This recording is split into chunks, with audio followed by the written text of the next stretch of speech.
Absolutely not कहा।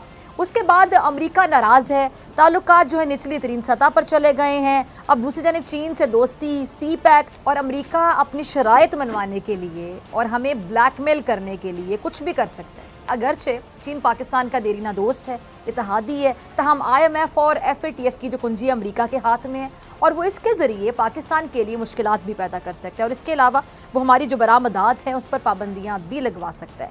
अभी आपके सामने UAE के लोग इन्वेस्टमेंट करने जा रहे हैं कश्मीर के अंदर। इससे ज़्यादा और हम क्या अपने को कमज़ोर कर सकते हैं? और आपने you look always our relationship through the prism of India. याद हो इलेक्शन के बाद बाइडेन ने प्राइम मिनिस्टर पाकिस्तान टेलीफोन तक नहीं किया, कोई एंगेजमेंट नहीं की है। बताएं जी कि हमने आपके लिए क्या कुछ सेक्रीफाइस किया है। 80,000 हमारे लोग शहीद हुए हैं। हमने इतना $1.5 बिलियन का $150 बिलियन का हमने नुकसान इकोनॉमिक लॉस किया है। लेकिन लोगों के घर में रोटी नहीं है इस वक्त, लोग जो है वो बिल नहीं दे पा रहे। तो अगर ये सिचुएशन देखी जाए तो पाकिस्तान तो खाना जंगी की तरफ जा सकता है। को देखते हैं, अगर पाकिस्तान मुकम्मल तौर पर चीन के कैंप में शामिल होता है तो उसे अमेरिका और उसके इत्तेहादियों के गुस्से का सामना भी करना पड़ सकता है। इसलिए पाकिस्तान को अमेरिका और चीन से ताल्लुकात में तवाज़ुन बरकरार रखना पड़ेगा। अच्छा, कमेटी को एक सीनियर ओहदेदार ने बताया कि इस वक्त अमेरिका के साथ जो ताल्लुकात हैं वो निचली तरीन सतह पर हैं और अमेरिका और चीन के साथ ताल्लुकात में तवाज़ुन कायम करने की कोशिशें कामयाब होती दिखाई नहीं दे रही हैं। अच्छा, पार्लियामेंट को यह भी बताया गया है कि अगरचे चीन पाकिस्तान का देरीना दोस्त है, इत्तेहादी है, तहम IMF और FATF की जो कुंजी अमेरिका के हाथ में है और वो इसके ज़रिए पाकिस्तान के लिए मुश्किलात भी पैदा कर सकता है और इसके अलावा वो हमारी जो बरामदात हैं उस पर पाबंदियाँ भी लगवा सकता है। इस पर बात करने के लिए मेरे साथ मौजूद है मोअज़्ज़ज़ तारुफ के मोहताज नहीं, ब्रिगेडियर रिटायर्ड हारिस नवाज साहब। बहुत शुक्रिया ब्रिगेडियर साहब ज्वाइन करने के लिए। ब्रिगेडियर साहब, तालिबान की हुकूमत आने के बाद खासतौर पर एब्सोल्युटली नॉट कहा, उसके बाद अमेरिका नाराज़ है, ताल्लुकात जो है निचली तरीन सतह पर चले गए हैं। अब दूसरी जानब चीन से दोस्ती, सी पैक, ये बताएं कि अमेरिका और चीन के साथ ताल्लुकात में पाकिस्तान अब तवाज़ुन कैसे कायम रखे? देखें, एक बात डॉक्टर फिजा बड़ी क्लियर है कि हमें तवाज़ुन रखने की ज़रूरत नहीं है जी। हमें पता है कि हमारा कौन दरीना टाइम टेस्टेड फ्रेंड है, उसको तो हम किसी हालत में सेक्रीफाइस नहीं कर सकते। Yes, America is a super power and we should remain engage with them. उनको सारी बताएं कि जी दिस इज व्हाट हमारी प्रॉब्लम है, ये हम आपसे एक्सपेक्ट करते हैं। आपने जो कुछ हमने जो आपके लिए किया and what all you have done for us, हम इसमें बहुत लेट डाउन हुए हैं। सेकंड बात ये कि ये तालिबान की बात नहीं, अगर आपको याद हो इलेक्शन के बाद बाइडेन ने प्राइम मिनिस्टर पाकिस्तान टेलीफोन तक नहीं किया, कोई एंगेजमेंट नहीं की है। इसका मतलब कि वो पहले से ही उनको प्रॉब्लम है कि दे ब्लेम, हमेशा से अमेरिकन की आदत है कि वो अपने फेलियर्स को किसी दूसरे को डाल के स्केपगोट बनाते हैं। ये किया, इसलिए देखें इस वक्त पाकिस्तान को अपने रीजन में स्ट्रॉन्ग होना चाहिए। हम एक न्यूक्लियर पावर हैं, हम एक इसकी बहुत बड़ी इस्लामिक कंट्री हैं, हमारी जियोस्टैटिक लोकेशन अच्छी है, हमें कोई इग्नोर नहीं कर सकता। ये सब कोर्शन है, we should be able to take stand और हमें अपने नेशनल ऑब्जेक्टिव को कोई कॉम्प्रोमाइज़ करने की ज़रूरत नहीं है। इसलिए कि हमें इस वक्त ज़्यादा ज़रूरत है अपने नए ब्लॉक रीजन में, रशिया है, सेंट्रल एशिया है, चाइना है, ईरान है, हमें इसको देखना है। जाहिर है कि हम हर एक से ताल्लुक बेहतर करते हैं, उनसे अंडरस्टैंडिंग बताएं जी कि हमने आपके लिए क्या कुछ सेक्रीफाइस किया है। 80,000 हमारे लोग शहीद हुए हैं। हमने इतना $1.5 बिलियन का $150 बिलियन का हमने नुकसान इकोनॉमिक लॉस किया है। हमने आपको मुआहदा कराया अफगान तालिबान से, हमने अफगान तालिबान से बिठाया, आपको सारा कुछ करवाया। What you have done for us. आप ये $12-13 बिलियन की बात करते हैं, हमें तो $150 बिलियन का नुकसान किया।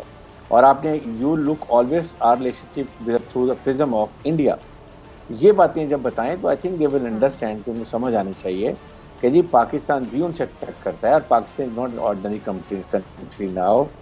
सो हमें अफगानिस्तान के हालात ठीक करने हैं, हमें उसके बाद सेंट्रल एशिया से कनेक्टिविटी करनी है, हमने बलूचिस्तान को स्टेबल करना है, अपना सीख को बनाना है।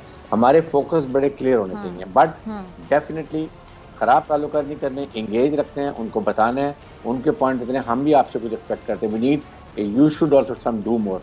ये चीज़ें हमें उनको करने की ज़रूरत है। ठीक है। अच्छा, ये बात भी दुरुस्त है ना ब्रिगेडियर साहब कि IMF और FATF की जो कुंजी है वो अमेरिका के हाथ में है और अमेरिका अपनी शराइत मनवाने के लिए और हमें ब्लैकमेल करने के लिए कुछ भी कर सकता है। क्या कहेंगे आप? देखें, एक बात याद रखें कि ये सारे आपको जो लोन्स वगैरह मिलते हैं ये 5 to 10% हाई एलीट के लिए मिलते हैं, लेकिन हमें ये कुछ चीज़ों में कॉम्प्रोमाइज़ नहीं करना चाहिए। We have to take stand. इसलिए अमेरिका IMF से वर्ल्ड बैंक से बात करें, कभी भी न्यूक्लियर कंट्री को वो डिफॉल्ट नहीं करेंगे, कभी भी वो ऐसे नहीं करेंगे। ये सारी क्वेश्चन है how much we sustain the pressure and how we do best bargaining और परसू करते हैं objective, that is what is a race. और यही हमने देखते हैं कि हम इसको कैसे लेके आगे चलते हैं। इनको सिर्फ पाकिस्तान दुश्मनी, कश्मीर दुश्मनी, मुसलमान दुश्मनी है। दुनिया के मुझे ये होता है इतने बड़े ह्यूमन राइट्स के चैंपियंस अफगानिस्तान में ह्यूमन राइट्स की बात कर रहे हैं कि जो औरतों के हकूक दें, बात कर रहे हैं जी वहाँ पर इंक्लूसिव गवर्नमेंट बनाएं, वहाँ पर ये दीज आर ऑल क्वेश्चन। और ये प्रेस टैक्टिक्स होती है, जहाँ आपकी मर्जी है वहाँ हम ट्विस्टिंग करते हैं। कश्मीर नज़र नहीं आता। अभी ये आज ये पाकिस्तान में हो रहा था तो आप देखते हैं कि कैसे ह्यूमन राइट्स ऑर्गेनाइजेशन दुनिया जहान के खड़े होकर पाकिस्तान प्रेशर डाल रहा होता। सो इसमें हमारी गलतियाँ इसलिए कि हम इस्लामिक ममालिक इकट्ठे नहीं हैं। इस्लामिक आपकी OIC is doing nothing, they're also hijacked by the American and for western countries because of their own interest. अभी आपके सामने UAE के लोग इन्वेस्टमेंट करने जा रहे हैं कश्मीर के अंदर। आई मीन इससे ज़्यादा और हम क्या अपने आप को कमज़ोर कर सकते हैं? Why American and European should support us when we Muslims are not together. तो these are the fact. But इसको कोई शक नहीं है, इसको पाकिस्तान को जितना हाईलाइट करे। हमारी प्रॉब्लम ये है कि हमारे मीडिया चैनल पे एक दफ़ा खबर आई ख़त्म हो गई। इंडिया में सिर्फ ये हसन अली के कैच छोड़ने पे जो उन्होंने वहाँ पर प्रोपेगेंडा शिया सुन्नी और उसकी बीवी इंडिया से है और ये है वो जो कुछ किया, I think it is beyond imagination. तो we have to look into कि हमारा मीडिया, हमारा जो है ये कैमरा, ये इसको कैसे लेके चलता है, क्या मीडिया इसको डायरेक्शन देते हैं ताकि इंडिया की चीज़ को जरूर हाईलाइट करें। हमारे एम्बेसी दुनिया में बैठे हुए हैं, they should take this clip and show to the world. उन मुल्कों को तो बताएं कि ये इंडिया के हैं सेकुलरिज्म जो आप बात करते हैं, controlled by RS ideology and that is what is the true picture of India. बहुत शुक्रिया आपके वक्त के लिए। और मैं समझता हूँ इमरान खान भी सिर्फ अपनी अना पे डटे हुए हैं। उनकी पार्टी भी जो है उसके हाथ से गेम निकल चुकी हुई है। तो इस पाकिस्तान में मैं जो समझता हूँ, देखिए समी साहब, हमने तो प्रोग्राम करके चले जाना है, लेकिन लोगों के घर में रोटी नहीं है इस वक्त। लोग जो है वो बिल नहीं दे पा रहे, लोग जो है उनके घर में इलाज नहीं है, वो अस्पतालों में जाके मर रहे हैं। तो अगर ये सिचुएशन देखी जाए तो पाकिस्तान तो खाना जंगी की तरफ जा सकता है। पाकिस्तान में तो इंतशार फैल सकता है, इसको हम इनारकी कहते हैं। तो मैं तो समझता हूँ कि सूरत हाल बहुत ज़्यादा गंभीर है। ये मौजूदा हुकूमत जो है वज़ीर आज़म इमरान खान की, वो पूरी तरह नाकाम हो चुकी है। इस मुल्क के अंदर गरीब आवाम को ज़िंदा दरगोर कर दिया है। यहाँ लोगों की जो मुसीबतें हैं, चाहे वो पेट्रोल हो, डीज़ल हो, चाहे वो घी हो, या वो सब्ज़ी हो, या वो बिजली का बिल हो, या सुई गैस हो, ज़िंदगी जो है आवाम की अजीरन बना दी। एब्सोल्युटली नॉट कहा।